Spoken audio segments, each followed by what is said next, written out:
was attracted by his name, Devaru Shantaram Yegde. So Devaru is his first name, and Yegde is his family name. So I got a little surprised to know Devaru has his first name, and I talked to him, and he said some of his ancestors was named as Devaru for the first time. Then it has become a tradition in his family to name as Devaru every alternate grandson of the family. That is why our DS Hegde is also named as Devaru, which means Bhagavan in Hindi and God in English. So Devaru is his first name, which is Bhagavan or God. So it is a very unique and a special thing which attracted me. And DS Hegde, as every achiever, which is very common for every achiever, he spent hardship in his childhood, and a rich scholarship and a cultural heritage or lineage from his mother's side. So it is a combination of furnace and mold. Furnace of hardship one side, father side, and a mold of scholarship from mother side. As I know from his own explanation, his grandfather, maternal grandfather, Veda Vidwan Sri Ramachandra Shastri, was a veteran Sanskrit scholar of his years, and he was honorable member of Royal Court of Mysore Maharaja, who honored him with a title Suri, and he commanded great respect from Royal Court of Mysore, and he was a great scholar. So Hegde was fortunate enough to undergo his Upanayana, Samskara, and all those things at the guidance and patronage of his great grandfather, Sri Ramachandra Shastri. And he is very, he remembers those days of learning our ancient wisdom from his beloved grandfather as his golden period of his life.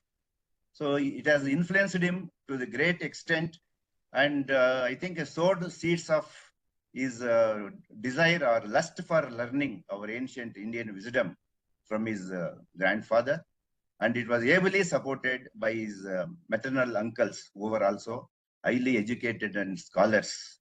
So that way, Mr. Hegde's early life is a combination of hardship and scholarship. And it is, I take liberty and permission from my friend Hegde to say that because of his financial hardship, he could not continue his education after SSLC comfortably. So he was in dark how to continue his education or his lead his life. So at that time, one of his neighbor, Mr. Sri Krishna Hegde, he helped him by giving 300 rupees on those days, which helped him to complete his PUC education. See, think of those days. Just by 300 rupees, Mr. Hegde passed his PUC, and he was again searching to settle down, how to settle down in life. Then one of his maternal uncle asked him to fill up one of the forms in Kannada newspaper, which was a application form for joining Indian Air Force. So surprisingly and accidentally, our DS Hegde filled up that application form, and without his knowledge, his maternal uncle posted that application to Indian Air Force, which a turning point in his life. That is how he joined Indian Air Force. So the cultural background inherited by his great grandfather, coupled with patriotism in his Air Force career. So dedication, resilience, and discipline he got from his grandfather, and it was nurtured and molded in Indian Air Force in a patriotic fervor. So Hegde became a complete personality because of this, what to say, a sort of a training and test of his life. He passed it through successfully, and now he joined our department after retiring from Indian Air Force, serving for 15 years. And he retired in 2020. And retirement came as a blessing or boon for him to open up to this yoga field. And now he has been, he is a now certified yoga teacher and evaluator by Ministry of Ayush, Government of India. And he's also a certified yoga teacher from Sri Sri, that is Art of Living Foundation. And he is now a faculty in our NASIN. And Mr. Hegde has been teaching yoga to the public and government officers and in corporate institutions. So that way, he has fully dedicated to this yoga life after his retirement, and he has been a gem to this society who is spreading the knowledge of ancient wisdom. He is also influenced and inherited by his mother about this yoga. His mother is around 83, 84-year-old now. She is still performing yoga. You imagine, definitely it might have influenced and inspired our DS Hegde to prosper in this yoga field. And that is how he is fortunate to get such gifts from his lineage. So this is the informal introduction of Mr. Hegde. And now I tell one more point. He is born on 19th June 1960. Just 2 days. His birthday is just 2 days before our International Yoga Day. See the coincidence. 19th June is his birthday. 21st June is International Yoga Day. So that is how destiny has joined Mr. Hegde to the yoga field. So it is a great thing. Today, our DS Hegde is opening up with all his experience and his teaching to all our Samprabha members.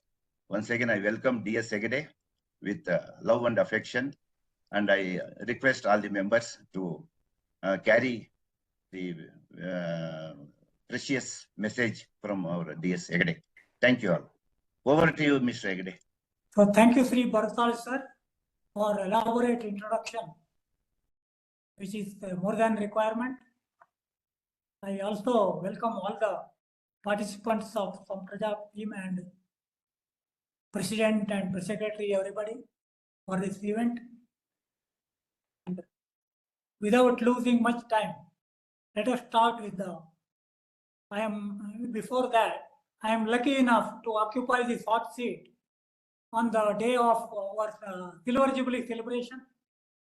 And for that, I thank Sri Kodan Ramji and the Samprabha team for giving me the chance. And Mangala Shloka. Adishwaraya pranamami tasmai enopadishta hathayoga vidya vibhrajate pranataraja yoga arodumicho madhirohini. That is the Mangala Shloka of the great book which we are going to discuss now. The meaning is that I salute the creator of the universe who gave me this knowledge of Hatha Yoga, which is blooming in the form of Raja Yoga and which serves as a ladder for spiritual realization. That is the meaning of this shloka. And the book we are going to discuss now is Gheranda Samhita. Gheranda Samhita starts like this. It is a book. It is a Hatha Yoga practice which is of Mr. Gheranda, Rishi Gheranda, Sage Gheranda, and King Chandakapali. The King Chandakapali and Rishi Gheranda. It is a dialogue between them, and it starts like this. The two shlokas of the introduction I have taken. Ekada Chandakapalir Gatva Gheranda Kutira Pranamya Vinayat Bhaktya Gherandam Pariprachati. The King Chandakapala must have lived in the period of Sage Gheranda, he visits the ashrama, the Kuttiram means ashrama. He visits the nearby ashrama of the Rishi Gheranda and requests him to teach Hatha Yoga for him. That is what it says. Ghatastha Yogam Yogesha Tattvajnanam cha Karanam Idanim Shrotumichhami Yogeshwara Vadappa. So you please teach me the Hatha Yoga. That's what the Rishi says, the king says. Now, the Gheranda Samhita is an ancient text of Hatha Yoga. The author of the book is the Chanda Vasu. It was written in 17th century AD. When I say it is written in 17th century, it does not mean the Gheranda ruled in that century. The teachings of Gheranda must have passed on over several centuries orally before it is written down. As you know, in our ancient times, in Gurukula, the Guru used to teach to the Shishyas in the ashrama. And like that, from Guru to Shishya, it must have passed over several centuries before it is writing down. About 14 manuscripts were found in the northeastern India during the 17th century, and based on that, the Chanda Vasu wrote this. The birth details of the Rishi is not known to us.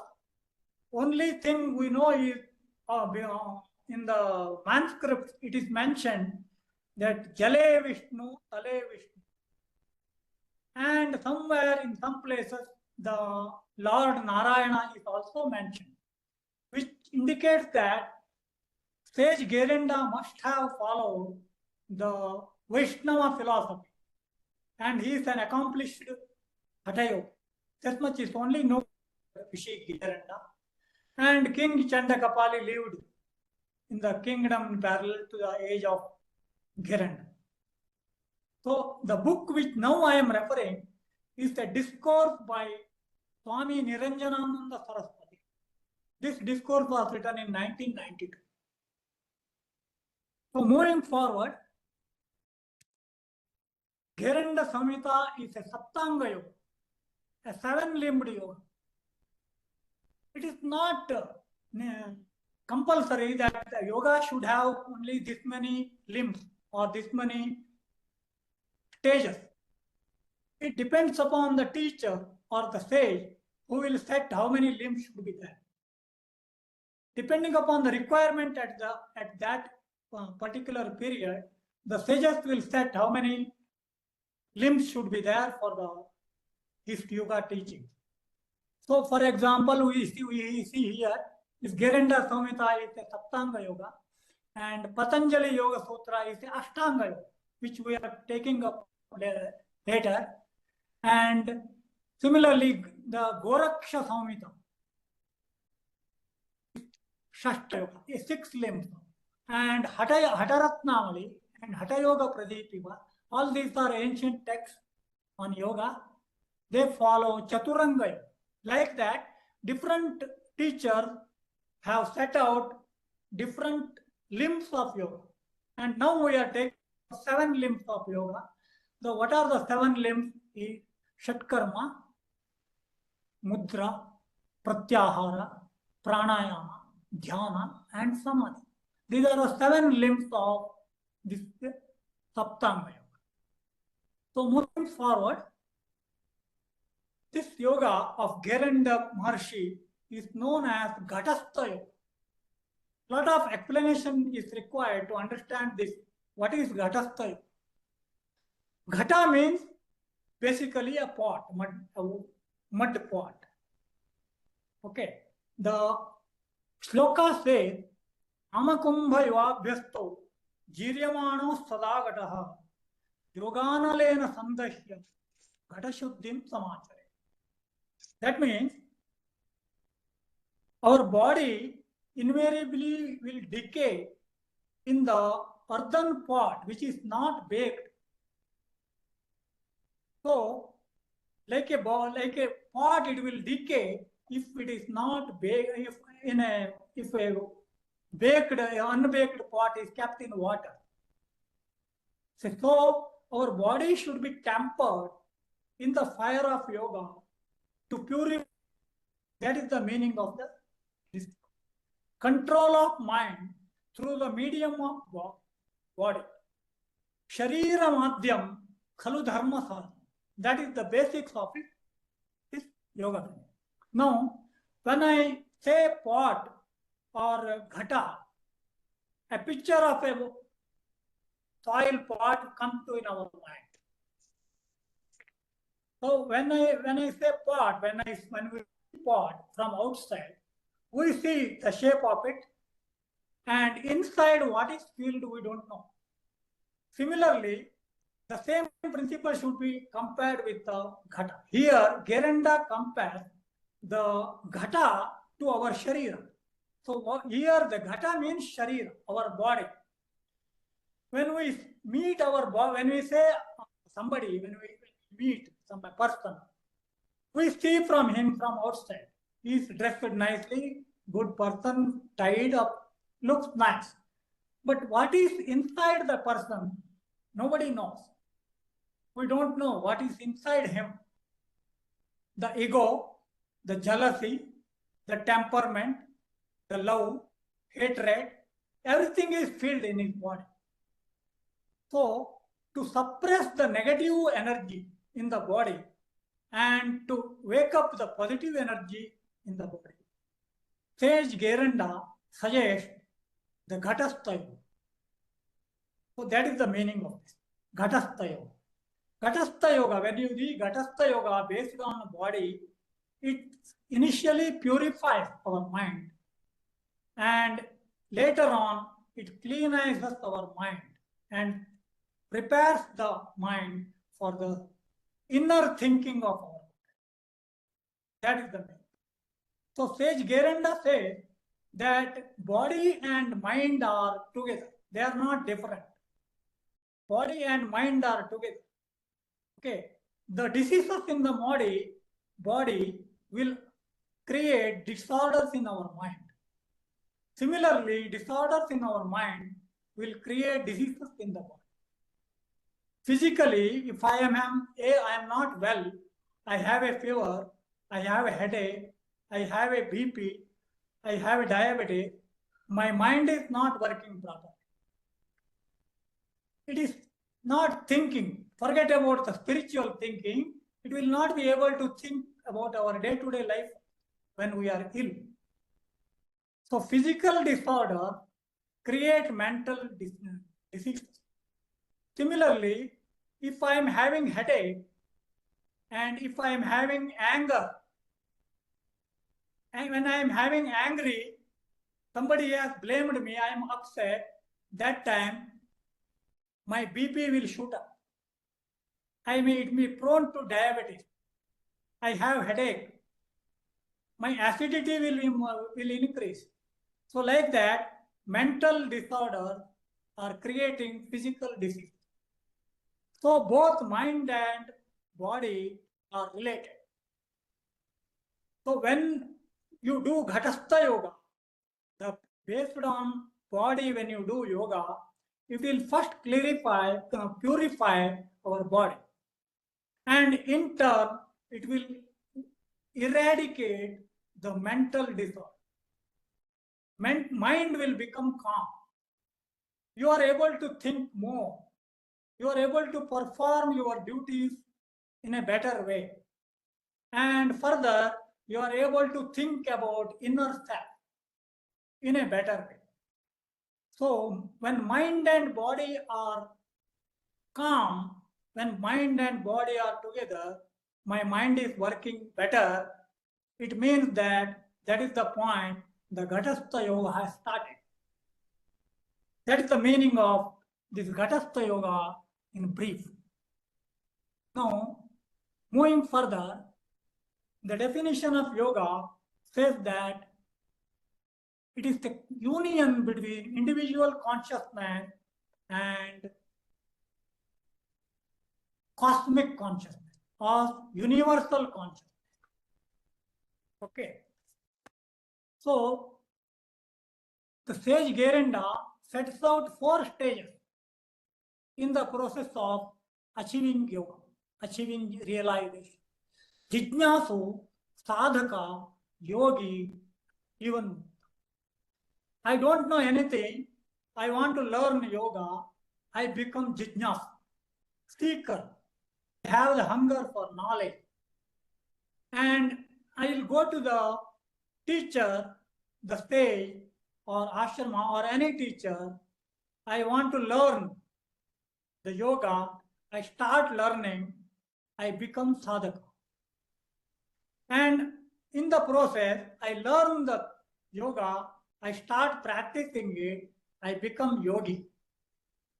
And when I achieve further in yoga process, the dharana, dhyana, samadhi, I cross the stage, I reach the samadhi stage, I will become jivan, the liberated soul. That is the last stage. Let us not think much about it. We are just in the initial stage, jijnasa. So this is the process. This is the 4 stages which Rishi Gheranda explained as a beginner. This is the beginner. Now, the next is Nasti Maya Samapasho, Nasti Yogat Param Bhalam, Nasti Jnanat Paro Bandhu, Nahankarat Paro. That is the 4 sadhana. The Gheranda says, explains the 4 sadhana, the process of yoga sadhana.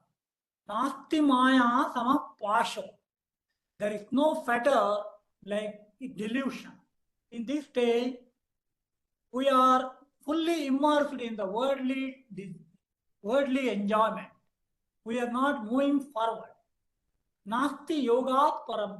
There is no force as powerful as yoga will teach us to cleanse our body, to cleanse our mind, to direct our mind towards powerful thinking, to further move inside ourselves, to think about ourselves. So, yoga is the most powerful. Nasti jnanat paro bandhu. The knowledge is everything. Nahi jnanena sadrasham, we say. So, knowledge, there is no greater friend than knowledge. Sage Gheranda explains here an example. 2 people, 2 friends were passing through a forest and they come across a bear, karadi. So when they saw bear, the first friend climbed up the tree and saved himself. The second friend was not knowing how to climb the tree. He was helpless. Then he remembered that if I lie down like a dead body, the bear will not do anything. It will go on. So he lay down like a dead body. The bear came. It moved around his body. It came near his face, smelled it, and went away. Now the first man who climbed the tree came down and came to his friend. He asked him, what did the bear say about with you in the ears? It came to your knee. The second friend replied, it said, don't believe in your friend, you believe in your knowledge. The theme is that the knowledge of that bear will not disturb him if he lay down like a dead body has saved him. It is a small example of that particular period, which says that knowledge is all powerful. And nahankarat paro ripu. There is no worse enemy than the ego, ahankara. When we have ahankara inside us, it will not allow us to bend. It will not allow us to learn something. It is an obstacle in the way of knowledge. it will stop us from making friendship. It suppresses learning and stops our thinking. And so we have to suppress our ahankara, ego, to carry on with the learning process. That is the stage Gheranda thinking about the yoga. Now, moving forward, okay. Now how to go about this yoga sadhana? The first thing is we have to understand ourselves.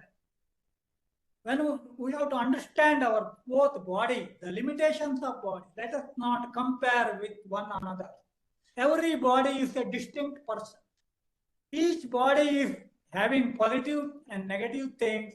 One is positive, another is negative. I am strong in something, somebody else is strong in the other thing. So do not compare with anybody. Understand your own self. What is your strength and what is your weakness? And understand your mind. How far I can go in a particular field and start practicing.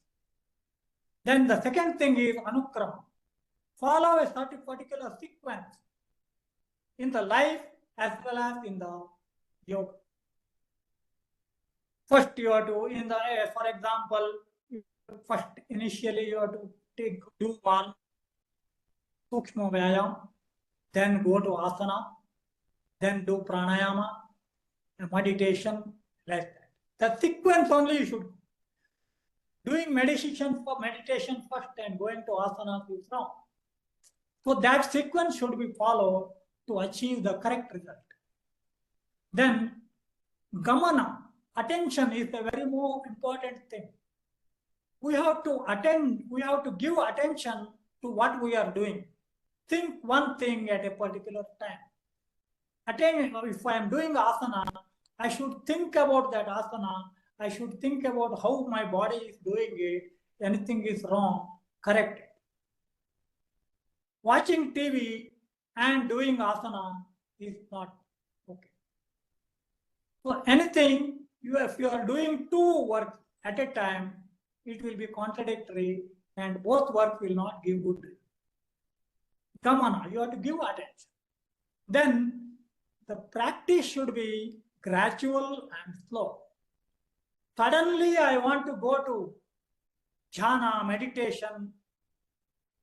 No. You have to go to the first step. Gradually you have to practice. In BhagavadGita, Sri Krishna says that it may take several generations, several janmas to learn this yoga. That much it is. The practice makes us perfect. Slowly start practicing, move slowly, correct the fault, and slowly you will find yourself that you are getting the benefit. Sudden benefit is very dangerous. Let us not imagine the sudden benefit from yoga. You have to go gradually, slow and slow, and progress towards the goal. Next. Now, again we said that Rishi Gheranda said his yoga is Saptanga Yoga. So Sapta Sadhana, what are the 7 achievements? That is explained in this sloka. Shodhanam dradata chaiva, stairyam dhairyam cha lagavam, pratyaksham cha nirliptam cha, ghatasya sapta sadhana. That is 7 achievements are explained here. The second sloka says, Shatkarmana Shodhanam. The achievement corresponding to the 7 yogas, 7 steps. The Saptanga which we told, Shodhana, that one by one he is explaining the achievement. Shatkarmana Shodhanam. The first step is Shatkarma in the 7 limbs. The first limb is the Shatkarma.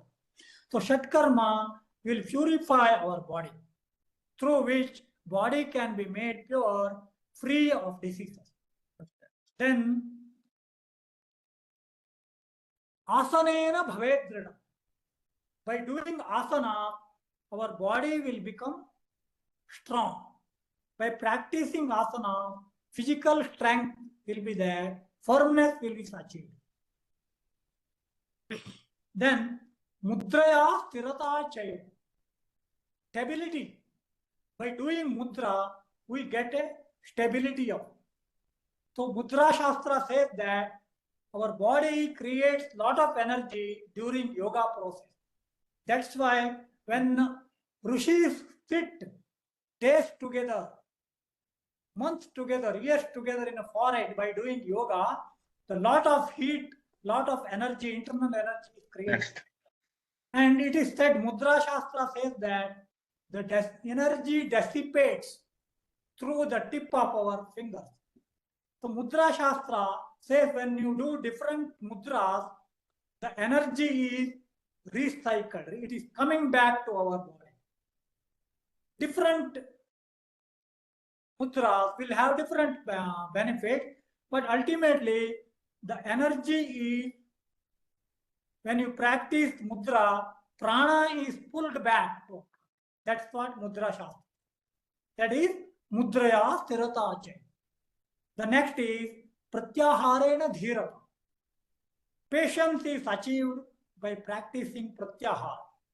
What is Pratyahara? Is the step our mind is flowing outward, the internalizing our mind, trying to think about one thing and stabilizing in that one point is the Pratyahara. So Pratyahara, withdrawal of our mind from the outward nature and internalizing it. That is the Pratyahara. Then the fifth is Pranayamat Laghavancha. By doing the fifth limb of the Gheranda is the pranayama. By doing pranayama, Laghavam. Laghavam means halkapan, the lightness. When you do pranayama, your body will feel light. The lightness is achieved by doing pranayama. Next is Dhyanat Pratyaksha Sadhana. Pratyakshamatmana. Self-realization is achieved by dhyana. The next stage of the pratyahara is the dhyana. So dhyana, you are concentrating on a particular thing for a moment. And when you are able to carry forward for more time, it becomes dhyana.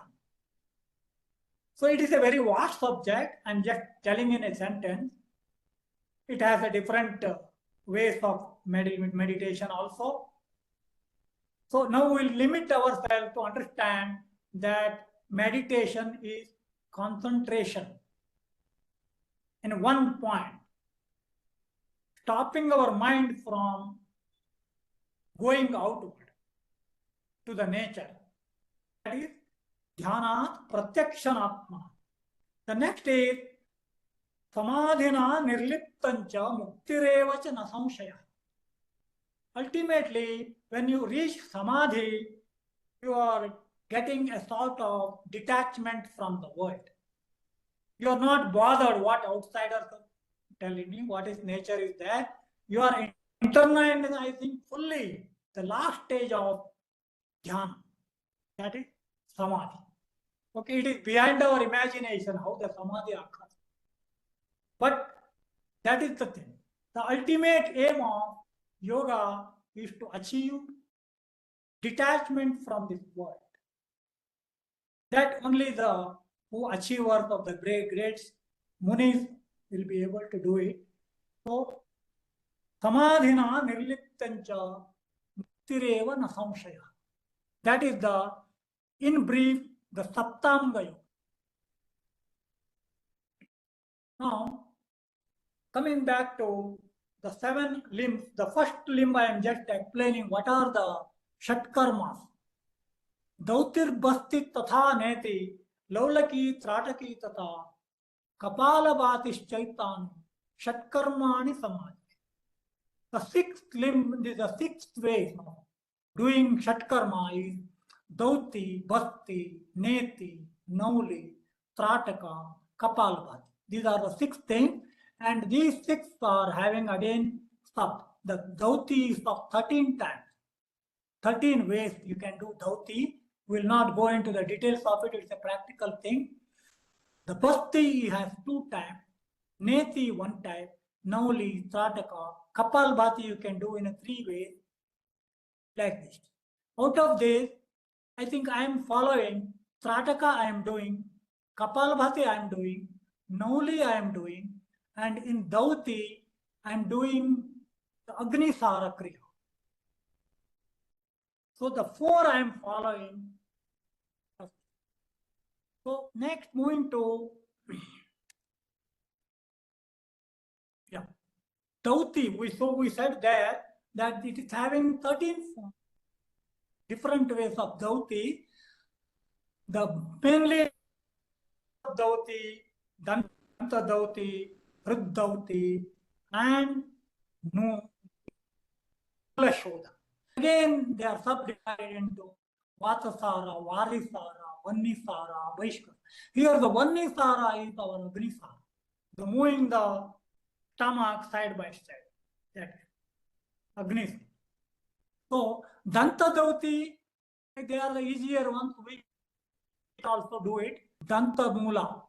Danta Mula means the base of the Mula, if you rub through by a forefinger, that is Danta Mula. Jihva Mula, the starting of our tongue, clean through the 3 fingers, middle finger, these 3 fingers, if you put it and clean every day, it will become clean. The kapha is cleaned down. That is Jihva. Bhalarandra. Bhalarandra is the upper side of our. You have to put this finger, clean it every day. That's what it says. Karnarandra, cleaning of by using the foot. Then Kapalarandra is the ear, cleaning of ear. You have to put the 2 forefingers and clean. That's what it says. But everything, I believe, should be learned through the Guru. Let us not practice it without much knowledge. That we have to keep it in mind. Some of them are very dangerous. We should not do it without any. Vriddhauti, Mula Shodhana, all these are very difficult ones. Should be learned through proper Guru. Let us move on. So finally, what I say is the Saptanga Yoga of Rishi Gheranda is like this. 7 limbs we have already discussed. Each limb is having so many. Shatkarma we have seen 21 types. Asanas, 32 asanas Rishi Gheranda is explaining. Mudras, 25 type of mudras. Pratyahara, 5 ways you can do Pratyahara. Pranayama, 10 times, 10 ways. Dhyana, 5 ways. Samadhi, 6. It's a very vast subject. Difficult to learn in one go. It takes lot of period, and it has to go in a progressive manner, in a very slowly. Our one birth period may not be sufficient to learn this. So it is just for knowledge. Whatever we have to start, it should be practiced. So this I am completing with Ghatastha Yoga, and another important book try to discuss, that is Patanjali Yoga. Patanjali Yoga Sutras. So again, Mangala Shloka, Yogena Chittasya Padena Vacham, Malam Sharirasya Jemu, Vidyakena, Yopakarottam Pravaram Muninam, Patanjalim Pranjalira. The mean, we salute Patanjali Maharshi. The Patanjali Maharshi wrote 3 books majorly. Patanjali Yoga Sutra, Patanjali Ayurveda, and Patanjali Vyakarana. These are 3 books written by Maharishi Patanjali. Yogena Chittasya, for the health of the mind, we study Yoga Sutra. Padena Vacham, for the cleanliness of our what we talk, Vacham. Padena Vacham. The Patanjali Vyakarana book explains about the Vyakarana.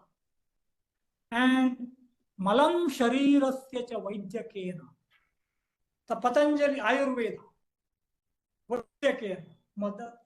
The mala of our body will be clean. Why? Patanjali Ayurveda. We salute the person who gave the world these 3 granthas. That is the meaning of this Patanjali Yoga.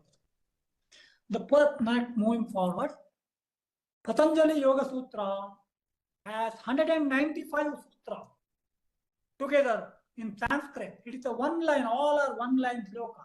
If you read the sloka, you will never get anything. We don't understand. Different people like Bhojaraja have written, Vivekananda have written bhashyas about this sutra. They have written big books.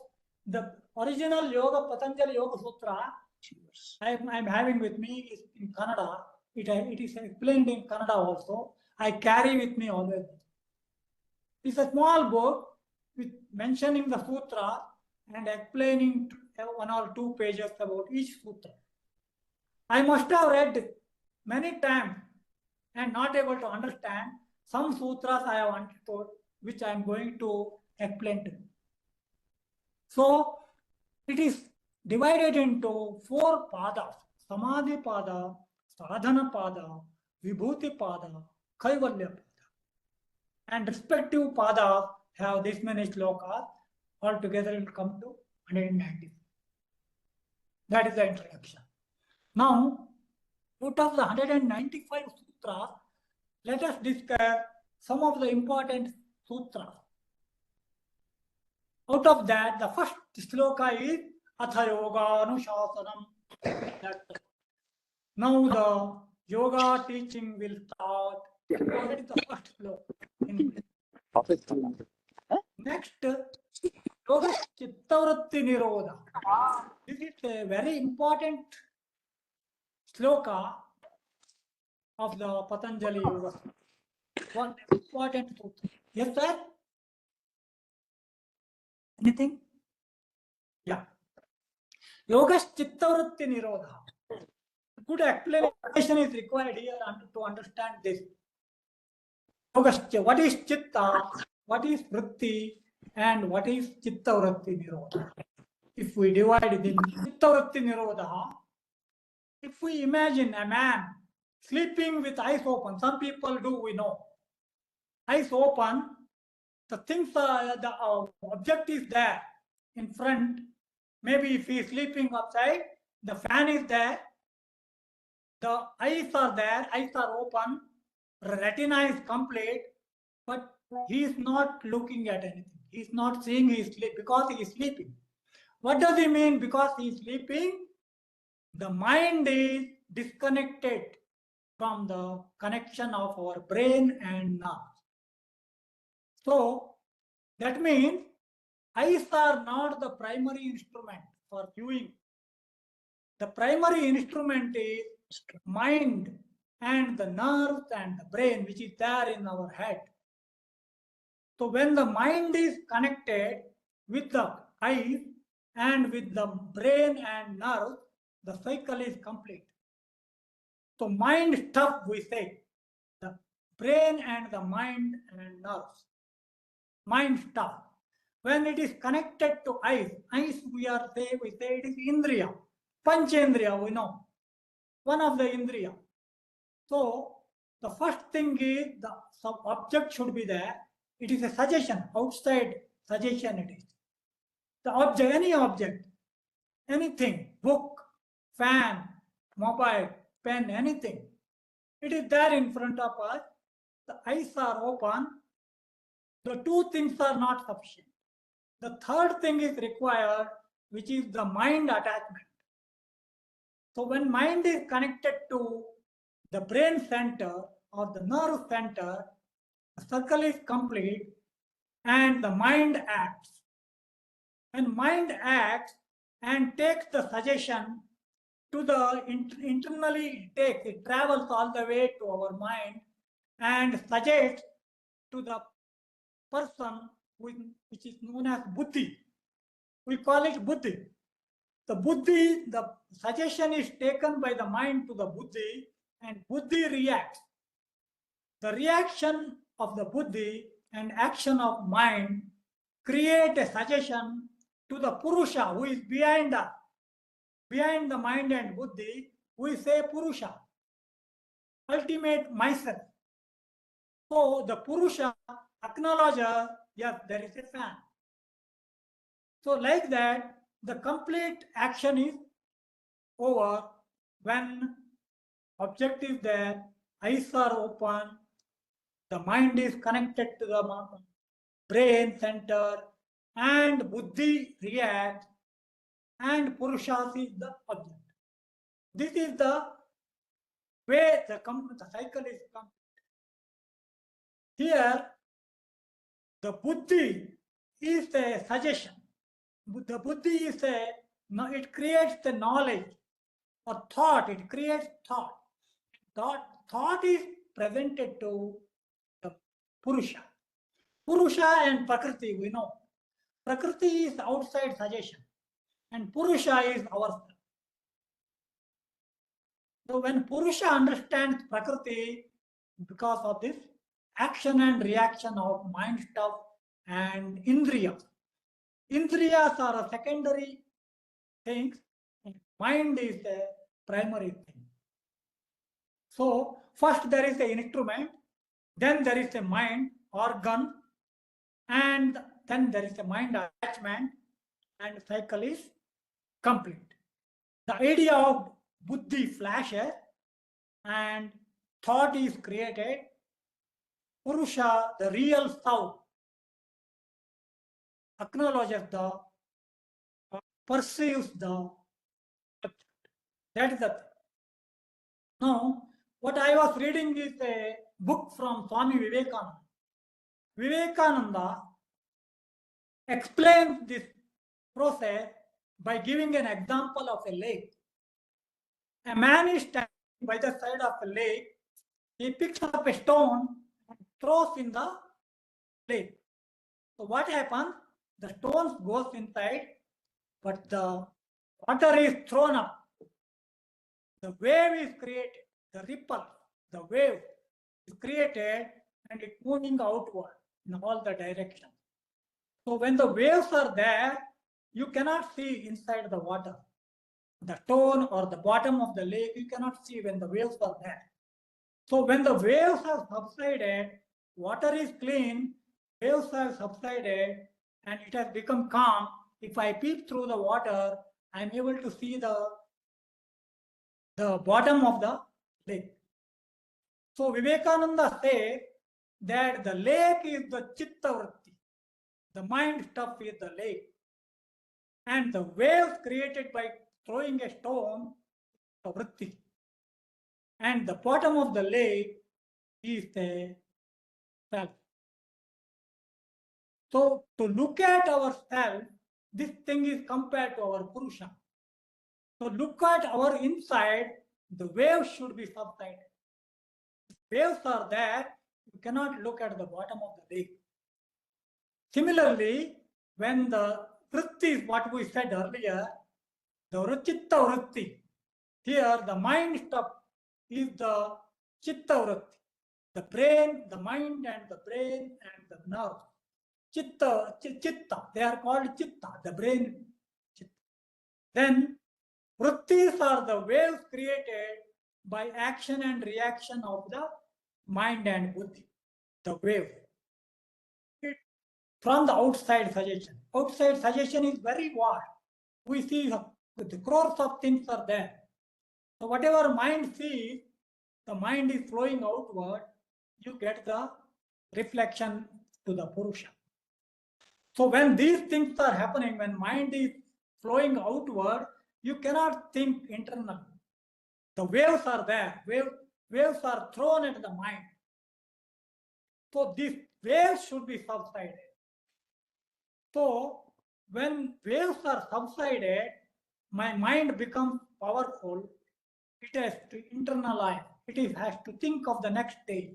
It can view what I am, what is inside me. I can think about inside. That is how the Chitta Vritti. So Chitta Vritti Nirodha, now we understand Chitta Vritti Nirodha Yoga. We have to subside this wave, the vrittis. Then only the mind will become calm. So waves are created, vritti. The bottom of the lake is our self. And chitta, mind stuff. This is the brief meaning of Chitta Vritti Nirodha. When chitta is acting outward, it has got 3 stages. Mind appears in 3 stages. Tamasa, Rajasa, Satvika. These are the 3 important stages the mind appears. When the mind is occupied by tamasa, I am very cruel. I hurt others. And when tamasa subsides, Rajasika comes up, I am the king. I am all powerful. I want to rule the world. Rajasika. And finally, when these 2 things are subsided, that is known as Satvika. The mind becomes calm. I become a soft person. My activity will subside, but internally I will become more powerful. Generally, a dull man will be visualized. When you see a person sitting without any activity, you may say that a very dull. A person who is shouting and acting more looks powerful. But actually, the person who is sitting without much activity, he may be strong, he may be powerful. Satvika. Satvika. So that's the meaning. If it is very easy to make the horse run, jump, everything. But the person who can stop that horse to stand still is the powerful person. So the person without much activity, being cool, is most powerful than the active person. Okay. It may not be always, even the dull person may be there actually. But really, the calm person has less physical activity. He is more powerful. He can think powerfully. He can perform the actions in a better way, in a coherent way. That is the thing.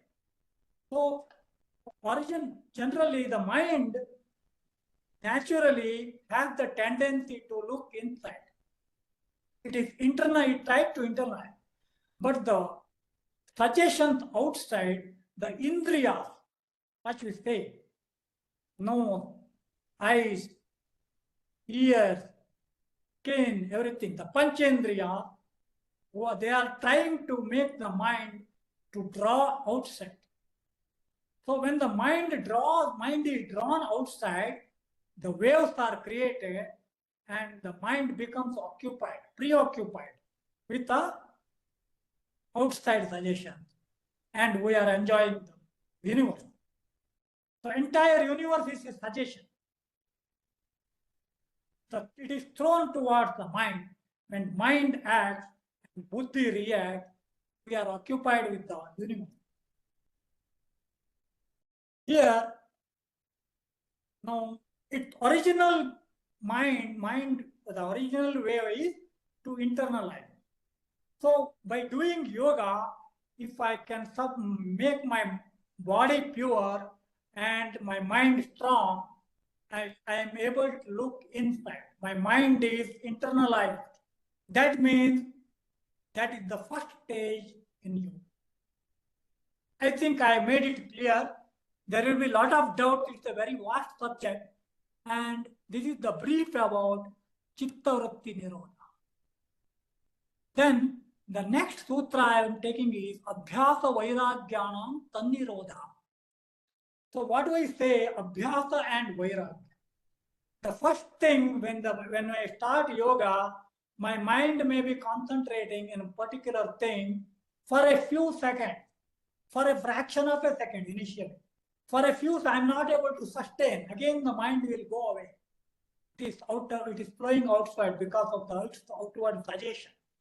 But when I practice abhyasa, I am able to hold it for a few seconds initially. So it may increase to 10 seconds, 20 seconds. Abhyasa and vairagya, a sort of vairagya when you withdraw yourself from the outside world. That will also have. The two things, abhyasa and vairagya, will help us to achieve this. Tatra sthitau yatno abhyasa. Here he defined what is abhyasa. The continuous practice of remaining in that point is abhyasa. That is the one-line explanation. When you are able to withhold your mind for the continuous period, it is abhyasa. The more you practice, the more you. The next is Satu Dirghakala Nairantarya Satkara Sevito Dradabhumi.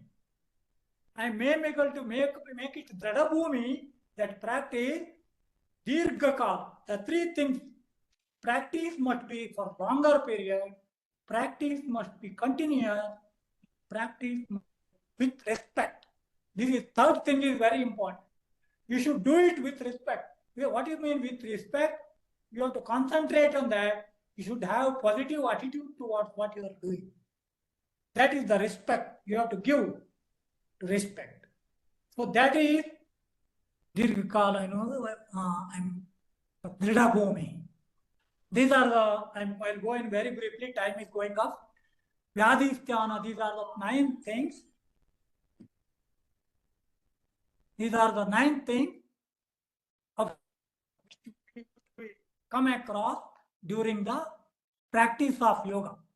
This is idleness, doubt, inattentiveness, lack of energy, proneness to sensuality, mistaken views, not being able to maintain the progress attained, unsteadiness, Chitta Vikshepa. They are called as Chitta Vikshepa or Antaraya.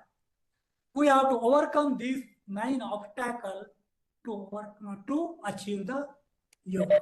In addition to that, there are 4 more obstacles. Dukkha, Daurmanasya, Angamejayatva, Shvasaprachvasaya Vikshepa.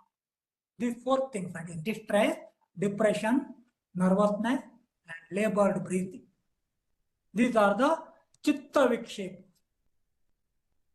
Here again, the different slokas are there. What is Yama? As the Patanjali Yoga Sutras we have done. What is Yama? What is Niyama? Okay. So these I am not going to explain because of the shortage of time. I also wanted to go to the next item, BhagavadGita, but I think it is already 8:30. We will take another session for this. And these are the PPTs I had tried. What is Yama? What is Niyama? These things we will share some other time. The BhagavadGita I had prepared to discuss. All the entire BhagavadGita is of Karma Yoga, the action, Bhakti Yoga, the worship, Jnana Yoga, knowledge, the 3 things in BhagavadGita. And the definition of BhagavadGita, Samatwam Yoga Uchyate. We have made it for Samatwam Yoga Uchyate is the brief of definition of yoga as per Sri Krishna. Sukhe dukkhe same kritva labha labho jaya jayo tato yuddhaya yujyasva naivam prapamo. So sukha, dukkha, labha, nashta, Siddhi, Asiddhi, Shita, Ushna, in all these things, if we try to become, if we are equilibrium, it is a very difficult thing, but there is nothing wrong in trying. So this Samatva is known as yoga as per Bhagavad Gita. So again, how to sit for dhyana, this explains. I am comparing it with Gita and Patanjali Yoga Sutra. Stiram Sukham Asanam, the more you are able to sit in one position for longer period is asana. The same thing Bhagavad Gita says how to sit for yoga. This is the 6th adhyaya of Bhagavad Gita. Shuchau deshe pratisthapya stiramana samatmanaha natyuchitam natinecham chailayana kushottara. Darbhe, ವಸ್ತ್ರ ಮತ್ತು ಅಜಿನ is ಜಿಂಕೆ ಚರ್ಮ, ಇದು ಮೂರನ್ನು ಹಾಸಿಕೊಂಡು ಶುಚಿಯಾದ ಸ್ಥಳದಲ್ಲಿ ಅತಿ ಎತ್ತರವೂ ಅಲ್ಲದ ಅತಿ ತಗ್ಗು ಅಲ್ಲದ ಪ್ರದೇಶದಲ್ಲಿ ಕುಳಿತುಕೊಂಡು ಧ್ಯಾನ ಮಾಡಬೇಕು. That is what it says. ಸಮಂಕಾಯ ಶಿರೋಗ್ರೀವಂ ಧಾರಯನ್ ಅಚಲಂ ಸ್ಥಿರಃ ಸಂಪ್ರೇಕ್ಷ ನಾಸಿಕಾಗ್ರಂ ದಿಶಶ್ಚಾನವಲೋಕಯ. ಆ ಕಡೆ ಈ ಕಡೆ ನೋಡಬಾರ್ದು.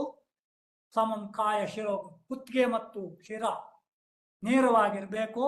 ಅಚಲಂ ನಾಸಿಕಾಗ್ರಂ, ಲುಕ್ ಎಟ್ ದ ಅಗ್ರ of ನಾಸಿಕಾ and start doing yoga. That is the thing. The same thing Patanjali says, Stiram Sukham Asana. And here again the three is this one. Achintyaiva param dhyana, told by Shankaracharya. Chinte madadiruvude dhyana. That is the brief meaning. Lot of explanations you can give, but due to paucity of time, I will just pass it on. Dhyanam nirvishayam manah, Patanjali says. Vishaya, outside suggestion, just now we have discussed. Nirvishayam, when vishayas are not there in the mind, that is dhyana. So you have to try to take out the outside suggestion, your dhyana will be successful.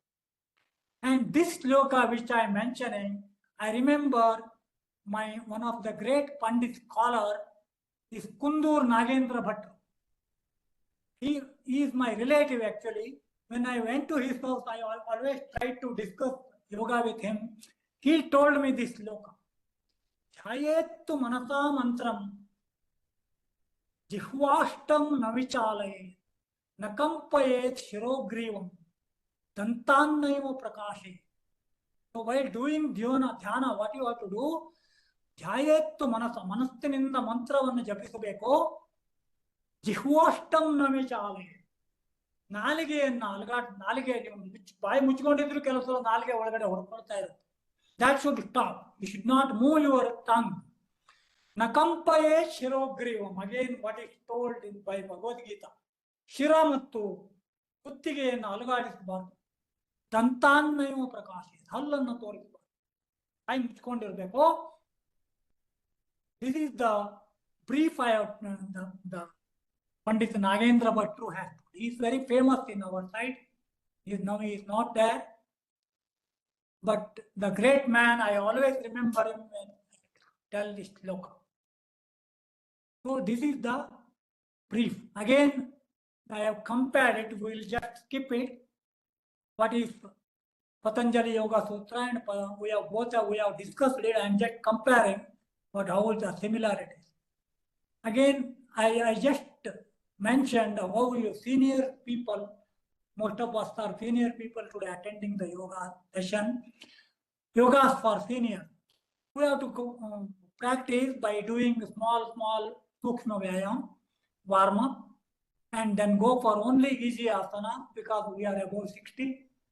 Pranayama, meditation. It should go in this sequential way. I have just shared a few of the asanas here. There is nothing to explain. It's a practical thing we will take up during our practice session, which our president has suggested that we should start in the morning. We will do it again. So, Vrikshasana and Utkatasana both are standing poses. This is with my family. Ustrasana, Urdhva Hastasana. Both are back bending asana. Very good for our back. Every day it should be done to avoid back pain. This is again Garudasana, Thadasana, standing poses. Mandukasana, Gomukasana, sitting poses. So we have to make combination of standing poses, sitting poses, and lie down poses for seniors also. Then only it is complete. We should make forward bending as well as backward bending. Make a combination of that. Then it is perfect. Balasana, good for taking rest. Vrikshasana, Vakrasana, good for our back again. Markatasana, lie down poses. Utthana Padasana, comparatively easy poses I have mentioned. Except this asana, it was done in USA. My daughter's house in the garden, it was done. Natarajasana. A bit difficult, don't try without much practice. So finally, for meditation, dhyana and pranayama, we can use either of the asana, Padmasana and Vajrasana. If because of the knee pain, both of them is not possible, the normal cross-leg sitting or the chair yoga you can do. And I conclude, sorry for taking little more time. Again, we'll close it with prayer. Karabindu Sanyuktam Nityam Dhyayanti Kamadam Kshadam Chaiva Omkaaraya Nama. Dhanyavadaha. I thank the Samprabha team for giving me opportunity to occupy this hot seat on the occasion of Silver Jubilee. I was surprised to see the 25th edition. I congratulate the entire Samprabha team for this Silver Jubilee celebration. I thank my president, Sri Narayan Swami sir. He has called me in the morning that he is not able to attend the journey. I can see the Kodandramji has joined. Yeah, the chair is changed, sir. Yeah, it is visible. Samprabha, the background, that looks nice. I thank Sri Bharat sir and all the Samprabha members. I especially thank the people who have joined, my friends and well-wishers. Even I can see my 2 children have joined, my son-in-law has joined, and my Bigaru, Sri Lakshmana Murthy, Sri Joshi, my close friend in Air Force, all have joined. I thank them very much. Your support is my strength. Thank you. So I request Kodandramji to Yeah. take over and conclude with his words. Yeah. See, I'm really thrilled. In fact, the entire journey I had it, and by the time I reached, I rushed because the energy you have given us is something unimaginable. Starting from Gheranda, you have brought to the Patanjali, and from there to our BhagavadGita, the words of Paramatma, which have taken the whole journey of so many thousands of years. In a nutshell, you have given us. We are really blessed, we feel. But we don't want this to go wasted. In fact, I have plans every 3 or 2 months, 3 months, 4 months, like that. Whenever you are free, when you get the free, please tell me. We will have sessions, especially the theoretical sessions, because being old, we need to listen to this so that we will propagate to the newer generations. Today, whatever I have heard, I have struggled to get this information. And from your mouth, today when I was listening, I do not know how it became a call of mine. Because my grandfather used to speak of this Gheranda and I searched for it. And when you mentioned the other day, I was really thrilled. Today I reached my goal. So you will be getting a lot of occasions. We will be requesting you, we will troubling you, and we will certainly make use of your ancient wisdom. Both practices also we will start creating it, and we will theoretically we want to upgrade the information to the society so that it gets recorded in future generation. Also they can listen to your video and they can learn. I am extremely happy. I hand over to say a vote of thanks to our Vasu, beloved Vasu, which I want him to do. So thank you, sir, for honoring our words. Last time when your son was there, I did not want to keep it because I did not want you to be in the disturbed mind of a wave of a thing. Now today you have really settled and you have taken us see the bottom of what is the wealth of our ancient wisdom is. Bharatrajji, I was extremely happy. The way you spoke to him, introducing him, it's befitting the 25th event. I'm extremely happy. Mr. Vasu, please kindly take over. Thank you, sir. I'll also switch over to Kannada. ಇವತ್ತಿನ ಕಾರ್ಯಕ್ರಮ ಒಂದು ರೀತಿಯಲ್ಲಿ ಬಹಳ ವಿಶೇಷವಾದ ಕಾರ್ಯಕ್ರಮ ಆಗಿತ್ತು. ಅವರು ನಮ್ಮ ಇವತ್ತಿನ ಮುಖ್ಯ ಅತಿಥಿಗಳಾದ DS ಹೆಗಡೆ ಅವರು ನಮ್ಮ ಕೋದಂಡರಾಮ್ ಸರ್ ಹೇಳಿದಂಗೆ 4,000 ವರ್ಷದ ಒಂದು ಇದನ್ನ 1 hour ಕ್ಯಾಪ್ಸೂಲ್ ಅಲ್ಲಿ ನಮಗೆ ದೇರ್ ವಾಸ್ ಅಬ್ಸಲ್ಯೂಟ್ ಸೈಲೆನ್ಸ್. ಯಾವಾಗ ನಮಗೆ ಕ್ಲಾಸ್ ರೂಮ್ ಅಲ್ಲಿ ಒಂದು ಲಿಟ್ರೇಚರ್ ಮೇಸ್ಟರ್ ಆಗಲಿ, ಒಬ್ಬ ಸಾಂಸ್ಕ್ರಿಟ್ ಟೀಚರ್ ಆಗಲಿ, ಒಬ್ಬ ಮ್ಯಾಥಮೆಟಿಕ್ಸ್ ಟೀಚರ್ ಆಗಲಿ, ಅವ್ರ ಸಬ್ಜೆಕ್ಟ್ ಅನ್ನ ನಮಗೆ ಎಕ್ಸ್ಪ್ಲೈನ್ ಮಾಡೋ ಟೈಮಲ್ಲಿ ಎಲ್ಲ ಸೈಲೆಂಟ್ ಆಗಿ ಕೇಳ್ತಾ ಇದ್ರೆ ಅಟ್ಮೋಸ್ಟ್ ಅಟೆನ್ಷನ್ ಇರುತ್ತೆ. ಆ ಥರ ಈ 1 hour 10 minutes ನಮಗೆ ತುಂಬಾ ಒಳ್ಳೆ ರೀತಿಯಲ್ಲಿ ನಮಗೆ ಹೆಗಡೆ ಅವರು ಒಂದು ನದಿಯ ಪ್ರವಾಹ ತರ ಬ್ಯೂಟಿಫುಲ್ ಆಗಿ ಹೇಳ್ಕೊಂಡು ಹೋದ್ರು. ಆಮೇಲೆ ನನ್ನ ಹತ್ರ ಒಂದು ರಿಕ್ವೆಸ್ಟ್ ಇದೆ, ಈ ಒಂದು PPT ಅನ್ನ ನಮ್ಮ ಜೊತೆ ಅವರು ಇದರಲ್ಲಿ ಶೇರ್ ಮಾಡ್ಲಿ. ಯಾಕಂದ್ರೆ ಬಹಳ ಇನ್ಫಾರ್ಮೇಶನ್, ಬಹಳ ಸಂಗತಿಗಳಿದೆ ಇದರಲ್ಲಿ. ಇದು ಎಲ್ರಿಗೂ ಉಪಯೋಗ ಆಗೋಂತ ಒಂದು ಒಳ್ಳೆ PPT ಇದು. ಆಮೇಲೆ ಇನ್ನೊಂದು ರಿಕ್ವೆಸ್ಟ್ ಇದೆ, ಈ ತಿಂಗಳು 30ನೇ ತಾರೀಕು ನಮ್ಮ 30-29 ನಮ್ಮ ಪೆನ್ಷನರ್ಸ್ ಮೀಟ್ ಇದೆ ಅಂತ ಅಂದ್ಕೊಂಡಿದ್ದೀನಿ ನಾನು. MGK ಸರ್ ಇದೆಯಾ? ನಮ್ಮಲ್ಲಿ ಇದೆಯಲ್ಲ sir? Yes, sir. So we would also request our Hegde ji to spare some time and be with us there. Yes. So that we will tell our seniors, because yoga for seniors is one of the good things which a good idea. So we can we are planning to meet on 27th. So ಅದು ನವರಾತ್ರಿ ಮಧ್ಯದಲ್ಲಿ ಬರುತ್ತೆ, ಅದು we will meet.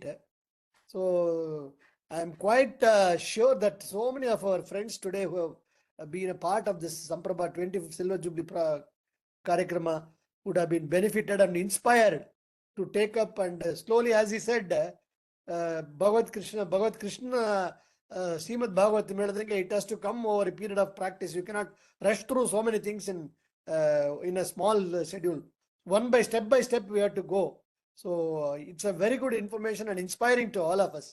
So simple exercise ಇಂದ ಹಿಡಿದು, ಯಾಕಂದ್ರೆ ನಮ್ಮ ಈ age ಅಲ್ಲಿ ನಮ್ಮ ಮೋಸ್ಟ್ಲಿ ಸುಮಾರು ಪೀಪಲ್ಗೆ some health issues will be there, but with this yoga we can manage that. We can control our minds also and control our this thing. So on behalf of the Samprabha team and e-Sambhashane platform, the president, NGK sir, Bharatraj sir, and all others, and my own behalf, and also who has been doing the support of on the technical side, I thank with wholeheartedly our today's guest, Devaru Hegde ji, DS Hegde ji, Havyaka Desharatna ಅನ್ನೋ ಒಂದು ಪ್ರಸ್ತುತಿಯನ್ನು ಪಡೆದವರು, Ministry of Ayush, Government of India ಇಂದ. It's a very good award and recognition of his service.